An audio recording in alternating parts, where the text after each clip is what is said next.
Assalamualaikum warahmatullahi wabarakatuh. Perkenalkan, aku Maya, seorang pegawai kantor swasta yang kini berusia 26 tahun.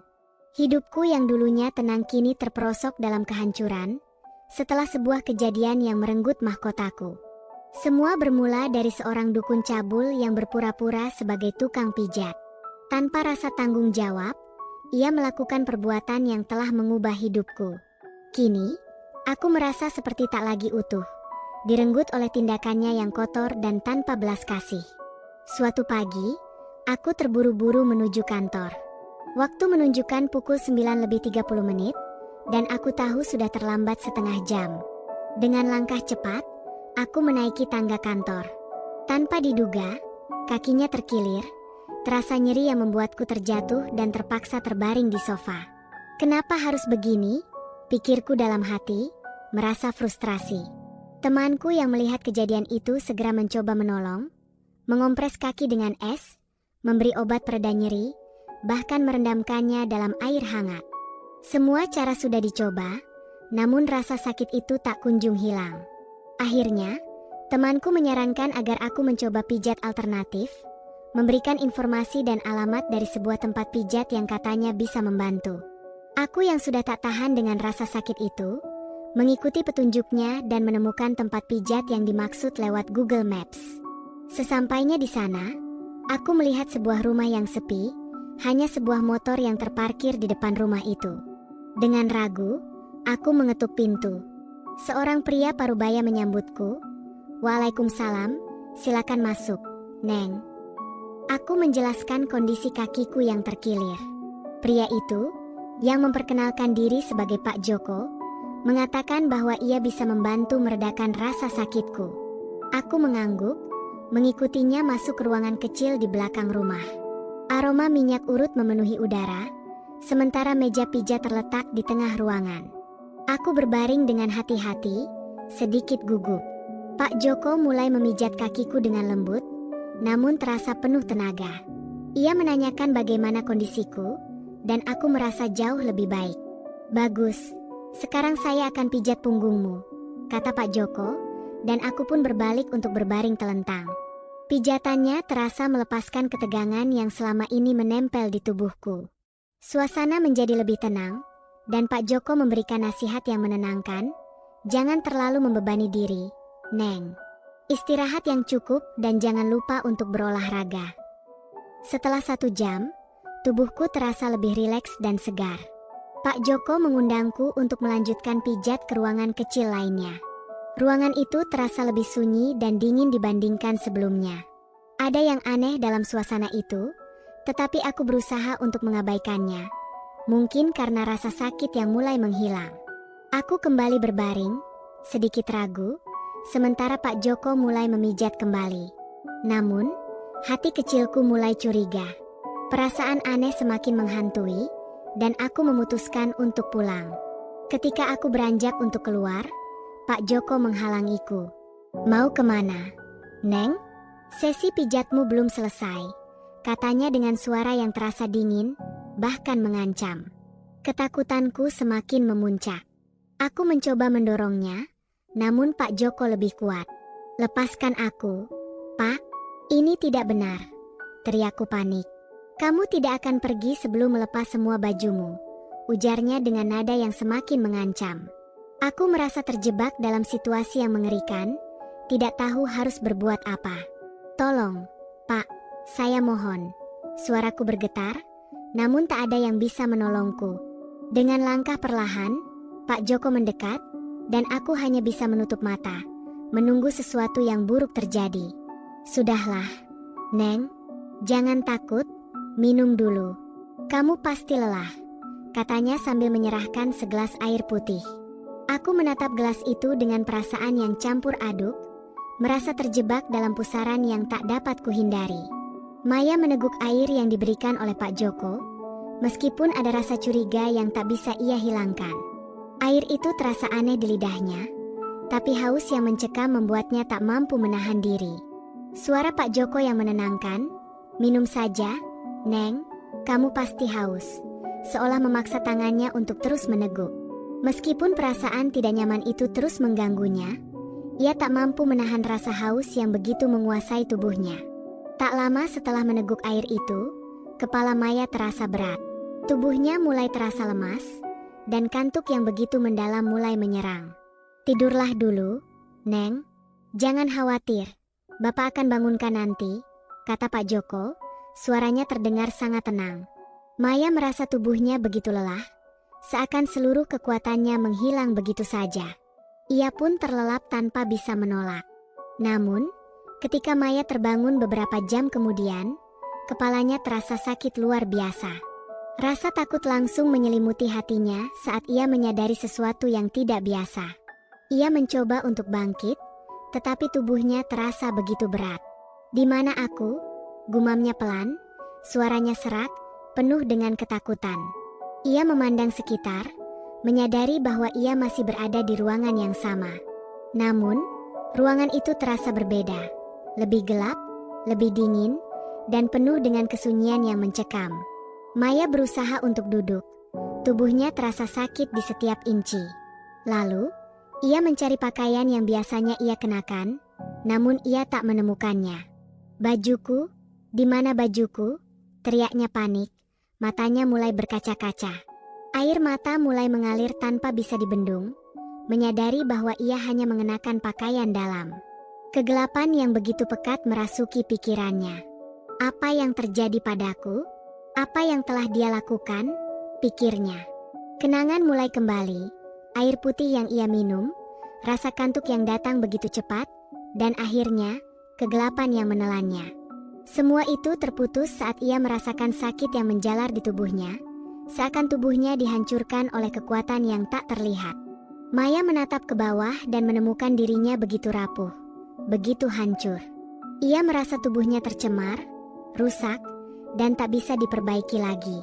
Mahkota yang selama ini ia jaga dengan penuh kasih kini hilang, hancur oleh seseorang yang telah mengkhianatinya. Ia ingin berteriak, namun suaranya terbungkam. Ia ingin lari, tetapi tubuhnya terlalu lemah untuk bergerak. Air mata Maya terus mengalir, dan dalam hatinya, ia merasa dunia ini terlalu kejam. "Aku sudah kotor," pikirnya, rasa putus asa mulai merayap. "Aku tak bisa membersihkan diriku dari ini semua. Aku tak bisa mengembalikan hidupku yang telah hancur." Namun, di balik rasa sakit dan kehancuran itu, ada sesuatu yang perlahan muncul, keinginan untuk bangkit. Dengan susah payah, Maya mengenakan pakaian yang ada di sekitarnya dan bangkit dari tempat tidur. Ia berlari keluar ruangan, melangkah dengan cepat, tak peduli kemana ia pergi, hanya ingin jauh dari tempat itu. Ia ingin melarikan diri dari bayang-bayang gelap yang mengikutinya, dari rasa malu yang menggerogoti jiwanya. Sesampainya di rumah, Maya langsung menuju kamar mandi. Ia ingin membersihkan dirinya, meskipun ia tahu bahwa air tidak bisa menghapus luka yang tergores begitu dalam di hatinya. Ia membuka keran air, membiarkan air dingin mengalir deras, dan berdiri di bawah pancuran, membiarkan air itu membasahi tubuhnya yang gemetar. Setiap tetes air yang jatuh terasa seperti pembersihan, tetapi ia tahu bahwa kebersihan fisik tidak akan menyembuhkan luka batinnya.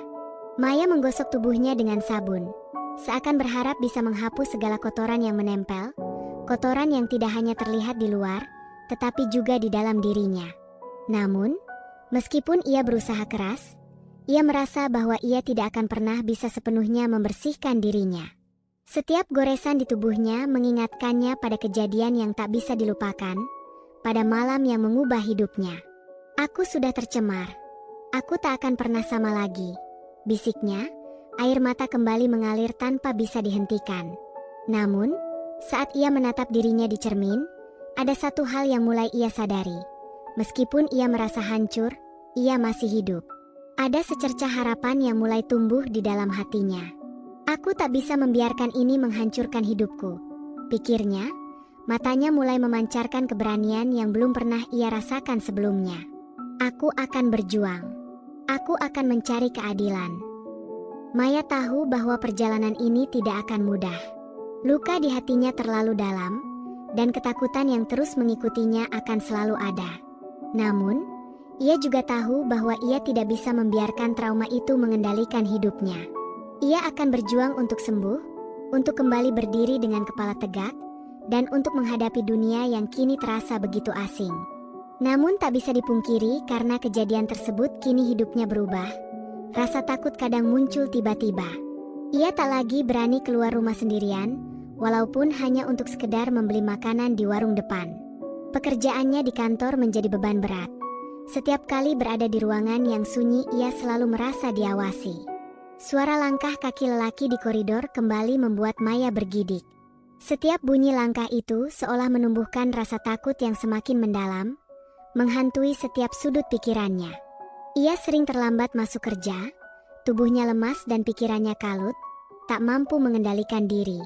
Keadaan Maya semakin memburuk, rasa cemas dan ketakutan semakin meresap ke dalam jiwanya. Selera makannya menghilang begitu saja.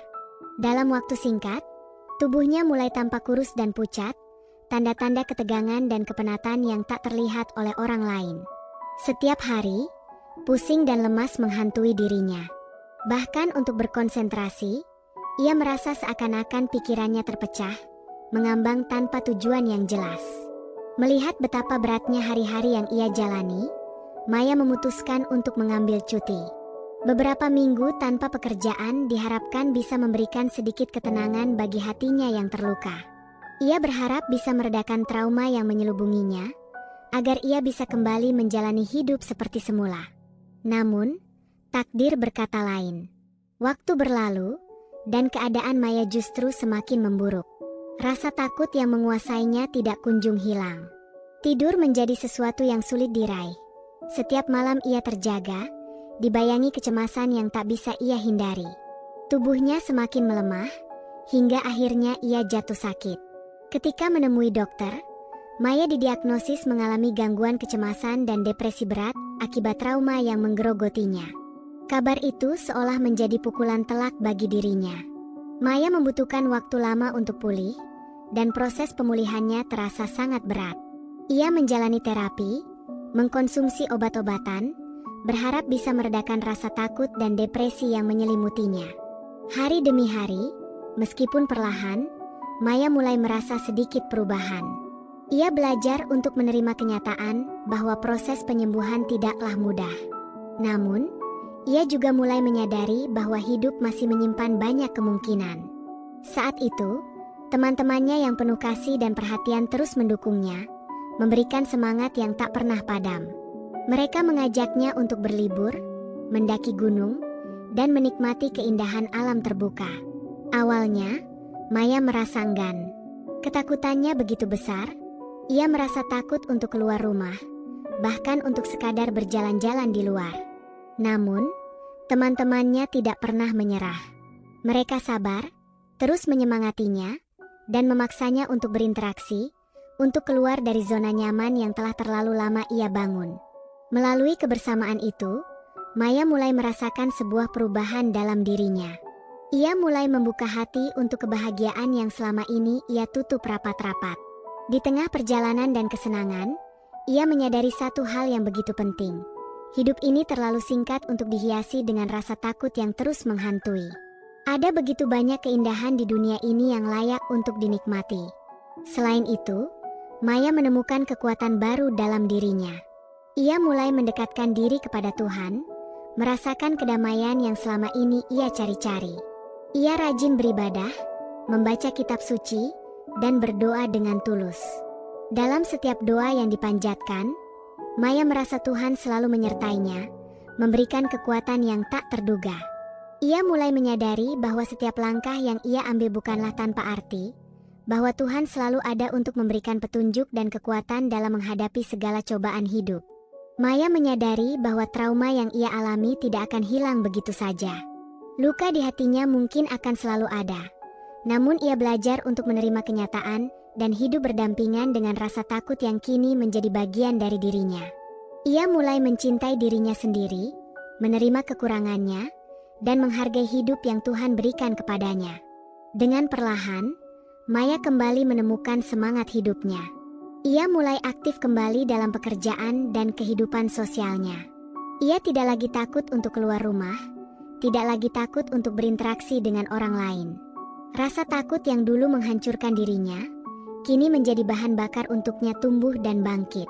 Kisah Maya mengajarkan kita bahwa meskipun trauma bisa sangat menyakitkan, kita selalu memiliki kekuatan untuk bangkit kembali. Dengan dukungan orang-orang yang peduli, dan dengan kekuatan dari dalam diri kita sendiri, kita bisa kembali menjalani hidup yang lebih baik, lebih kuat, dan lebih penuh makna. Terima kasih telah menyimak cerita ini. Jangan lupa untuk like video ini, subscribe channel kami, agar tidak ketinggalan cerita menarik lainnya. Sampai jumpa di cerita berikutnya. Wassalamualaikum warahmatullahi wabarakatuh.